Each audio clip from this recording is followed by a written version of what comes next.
വിശ വിശ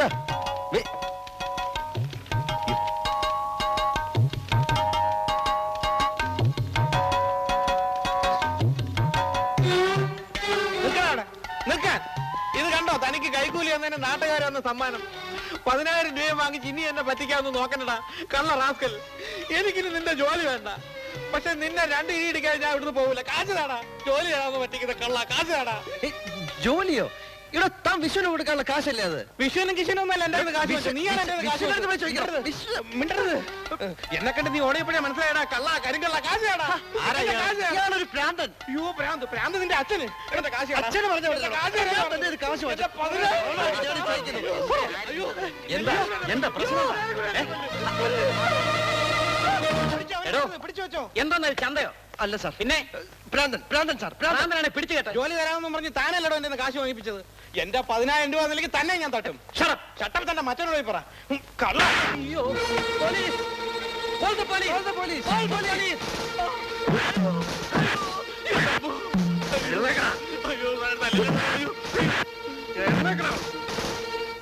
എടാ എന്റെ സ്റ്റേഷൻ അതിർത്തിയിൽ ഒരുത്തരം തലവക്കാൻ ഞാൻ സമ്മതിക്കില്ലടാ. നിനക്കറിയോ 7 പേരെ കുത്തിക്കൊന്ന സോഡാ കുപ്പി 7 മേലേന ഈ ലോക്കപ്പിലിട്ടാണ് ഇടിച്ച് ഞാൻ തരിപ്പണമാക്കിയത്. പിന്നെ അല്ലേ പീറച്ചെറുക്കനായി നീ മുതലാളിയുടെ മോന്തക്കിലെടുക്കില്ലടാ. സാറെന്നെ ഇത്രയും നേരം തല്ലി തൂച്ചില്ലേ? ഇനി ഞാൻ പറയുന്നൊന്ന് കേക്കൂ. മിണ്ടരുത്. എന്റെ ഈശ്വര, ഒരു തെറ്റും ചെയ്യാത്ത എന്നെ നീ എന്തിനെങ്ങനെ പരീക്ഷിക്കുന്നു? 10,000 രൂപ കൊടുത്തതും പോലെ 4 ഭാഗത്തുനിന്ന് ഇടിയുന്നു. ആർക്കതാ 10,000 കൊടുത്ത്? സാർ അവിടെ ചെന്നിരുന്നാട്ടെ. ഇവനെ ഞാൻ ശരിപ്പെടുത്തന്നേ. ആ കള്ള മുകുന്ദകൃഷ്ണ തല്ലാനോ ഒങ്ങിയപ്പോ സാറിന്റെ മുഖത്ത് കൊണ്ടതാ. എന്റെ പൊന്നു സാറേ, എനിക്ക് ജോലി തരാമെന്ന് പറഞ്ഞ് 10,000 രൂപ എന്റെ വാങ്ങിച്ച സാറിന് തരാൻ എത്രയോ തവണ ഞാൻ അവനെ കാണാൻ ചെന്നു. ഒടുവിൽ അവൻ പറയുക എനിക്ക് ഭ്രാന്താണെന്ന്. മുകുന്ദകൃഷ്ണൻ അങ്ങനെ ചെയ്യില്ല, ഞാൻ വിശ്വസിക്കില്ല.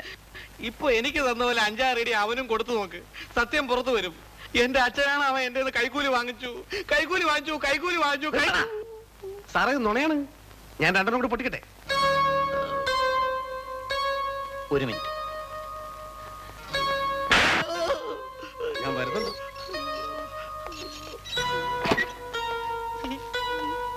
ഏതായാലും മുകുന്ദകൃഷ്ണനെ വരുത്താം. അവൻ കാശ് വാങ്ങിച്ചോന്ന് അറിഞ്ഞിട്ട് അടി തുടരാം. കുഴപ്പമില്ല, എനിക്ക് ആരായാലും ഇടിച്ചാൽ മതി. ഞാൻ അവന്റെ അഡ്രസ് തരാം.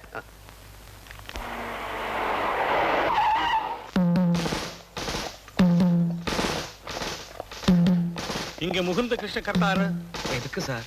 அவன் எங்க இருக்கா சொல்லு. அதுதான் வீடு.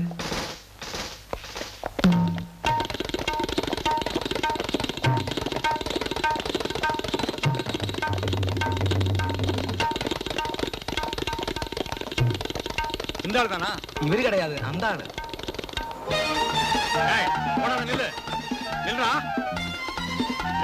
கதவை தர ராஸ்கல். கதவை திறக்க போறியா இல்லையா? கதவை துற. ஆஹா, போலீஸ் ஆயிருந்தா. முகுந்த கிருஷ்ண கர்த்தா யாரு? என்ன? நீ தானே? ஆமா, என்ன? பணத்தை ஏமாத்திட்டு என்ன கேக்குற? ஐயோ, நான் ஏமாத்தல. திருட்டு ராஸ்கல். 10,000 ரூபாய் ஏமாத்தல? ஐயோ சார், இவர் அந்த மாதிரி ஆளே அல்ல. அது சார், அது வேற யாரும். அப்படியா? அப்ப முதல்ல நீ வண்டியில ஏறு. போ. நடையா. நான் நோக்கிக்கோளேன். எஸ் உனக்காக வெயிட் பண்ணிட்டு யாருமே ஏமாத்தல. வாடா. ஓட ஆளை பார்த்து ஓட பாக்குற. போடா. யாருமே ஏமாத்தல சார். நெடுஞ்சிட்டு இருக்க. வேகமா போ. சத்தியமா எந்த காரியம்? போடான்ற. வேகமா போயா.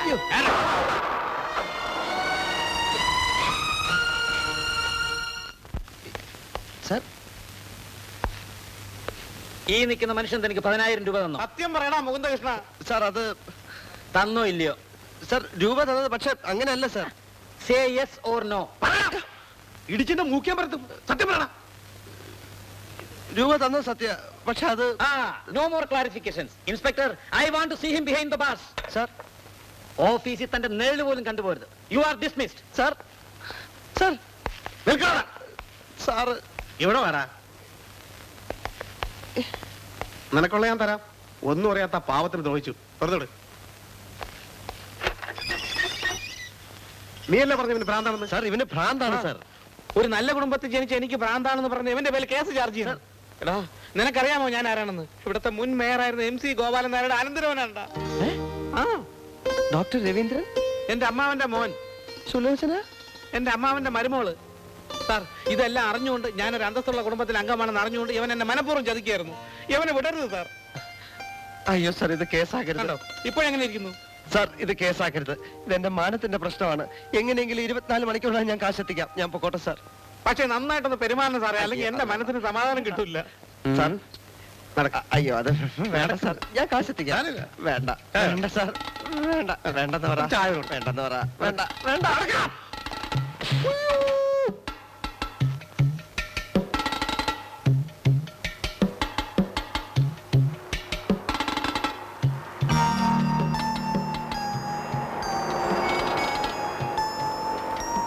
എന്താ മൂന്നായി കേൾക്കുന്നത്?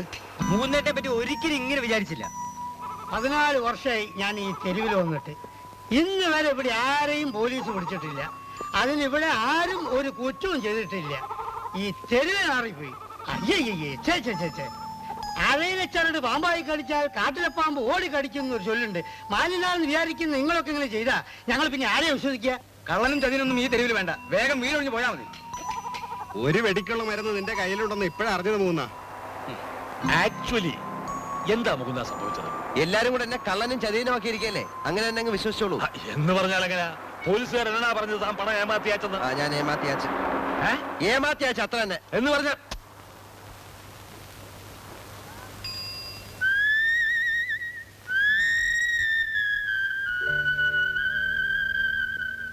പൈപ്പ് വന്നത് നിന്റെ സ്വാധീനം കൊണ്ടല്ലെന്ന് ഔസേപ്പേട്ടൻ പറഞ്ഞു നടക്കുന്നത് ചുമ്മാതാണെന്ന് ഞാൻ വിശ്വസിച്ചു. കമ്പനിയിൽ കയറിക്കൂടിയത് എന്റെ നന്മയ്ക്കാണെന്ന് നീ എന്നെ വിശ്വസിപ്പിച്ചു. ഒരുത്തന് ജോലി വാഗ്ദാനം ചെയ്ത് നീ എന്നെ കൊണ്ട് രൂപ വാങ്ങിപ്പിച്ചു. എന്നിട്ട് എന്നെ പോലീസിനെ കൊണ്ട് തല്ലിച്ചു, അല്ലടാ? മുകുന്ദ, ഔസേപ്പ് പറഞ്ഞു നടക്കുന്നത് നുണ. നിന്റെ നന്മയ്ക്ക് വേണ്ടിയാണ് ഞാൻ കമ്പനിയിൽ കയറിക്കൂടിയത് എന്നുള്ളത് സത്യം. ഒരു ഭ്രാന്തന്റെ മുമ്പിൽ നിന്നെ കൊണ്ട് SIയുടെ മകനായി അഭിനയിപ്പിച്ചതാണ് ഞാൻ ചെയ്ത ഏക തെറ്റ്. വേണ്ട, എനിക്കൊന്നും കേൾക്കണ്ട.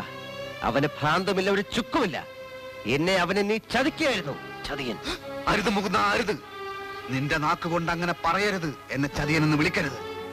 മറ്റാർക്കും പിടികിട്ടാത്ത വിധം പെരുമാറുന്ന ഒരു പ്രത്യേകതരം ഭ്രാന്തനാണ് ആ ഭ്രാന്തൻ. അല്ല, അവൻ എന്റെ പെങ്ങളുടെ ബന്ധുവാണ്. ഓ, അതുകൊണ്ട് അവൻ ഭ്രാന്തനല്ലാതാകുന്നില്ല. എനിക്ക് തരാനുള്ള കാശാണ് അവൻ തന്നത്. എന്നിട്ട് ഞാനാണ് നിന്നെ കൊണ്ട് കാശ് വാങ്ങിപ്പിച്ചതെന്ന് നിന്റെ MDയോട് നീ പറഞ്ഞോ? അത് കേൾക്കാൻ അദ്ദേഹം നിന്നില്ല. പോലീസ് സ്റ്റേഷനിൽ പറഞ്ഞോ? അവൻ സുലോചനയുടെ ബന്ധുവാണെന്ന് അറിഞ്ഞപ്പോൾ എന്റെ നാക്ക് താണുപോയി. അവരെങ്ങാനും ഇത് അറിഞ്ഞാൽ, എന്നെ സംശയിച്ചാൽ 24 മണിക്കൂറിനകം കാശ് കൊണ്ട് തരാമെന്ന് പറഞ്ഞ് ഞാൻ തടി തപ്പി. MDയോടെങ്കിലും സത്യം പറയാമായിരുന്നു. കേൾക്കാൻ നിന്നില്ലെന്ന് പറഞ്ഞില്ലടാ. എന്നിട്ട് എന്നോട് പറഞ്ഞു ഓഫീസിൽ ചെല്ലണ്ടെന്ന്.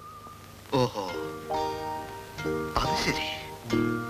അപ്പോ ഇനി എന്റെ പേര് പറയണ്ട. പറഞ്ഞാൽ നമ്മുടെ രണ്ടുപേരുടെയും ജോലി പോവും. നീ പേടിക്കണ്ട. എനിക്ക് ശമ്പളം കിട്ടുന്നിടത്തോളം കാലം നീ പട്ടിണി കിടക്കില്ലടാ. നിനക്ക് ഓർമ്മയുണ്ടോ, പണ്ട് UP സ്കൂളിൽ നമ്മൾ ഒന്നിച്ച് പഠിച്ചിരുന്ന കാലത്ത് മിക്കവാറും ദിവസങ്ങളിൽ ഞാൻ പട്ടിണിയായിരുന്നു. അച്ഛന്റെ ബിസിനസ് പൊളിഞ്ഞ് ഞങ്ങൾ ആകെ തകർന്നു നിൽക്കുന്ന സമയം. പക്ഷെ പട്ടിണിയാണെന്ന് ഞങ്ങൾ ആരെയും അറിയിച്ചില്ല. പക്ഷെ ഒരു ദിവസം നീ അത് മനസ്സിലാക്കി. കിണറ്റിനടുത്തുള്ള വാഴച്ചുവട്ടിൽ വെച്ച് നിന്റെ ചോറ് നമ്മൾ പങ്കുവെച്ച് കഴിച്ചു. അതൊന്നും ഞാൻ മറന്നിട്ടില്ലടാ, മറന്നിട്ടില്ല. നീ മറന്നോ? ഞാൻ വേണ്ട മൂന്ന, വേണ്ട. നീ എന്നെ അവിശ്വസിച്ചില്ലേ?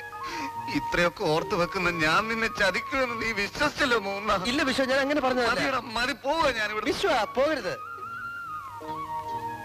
24 മണിക്കൂറിനകം നീ എങ്ങനെയാ കാശ് കൊടുക്കുക? നിന്റെ മാനം നമുക്ക് രക്ഷിക്കണ്ടേ? ഇങ്ങനെ ഒരു കേസിൽ നീ കുടുങ്ങിയെന്ന് നിന്റെ പെങ്ങളുടെ ഭർത്താവിന്റെ വീട്ടുകാർ അറിഞ്ഞാൽ? അത് കുഴപ്പമില്ല. കുമാരൻ നായരുടെ കൈ ചിലപ്പോ കാണും. എങ്കിൽ തൽക്കാലത്തേക്ക് നീ വാങ്ങിച്ചോ. ഞാൻ ഇപ്പൊ തന്നെ ചെങ്കൽപ്പേട്ടിലെ എന്റെ ഒരു സുഹൃത്തിന്റെ വീട്ടിലേക്ക് പോവാണ്. കാശും കൊണ്ട് വരാം. ചിലപ്പോ മറ്റന്നാളായി പോവും. കുമാരനാർക്ക് ബാങ്കിൽ കാശില്ലാതിരിക്കില്ല.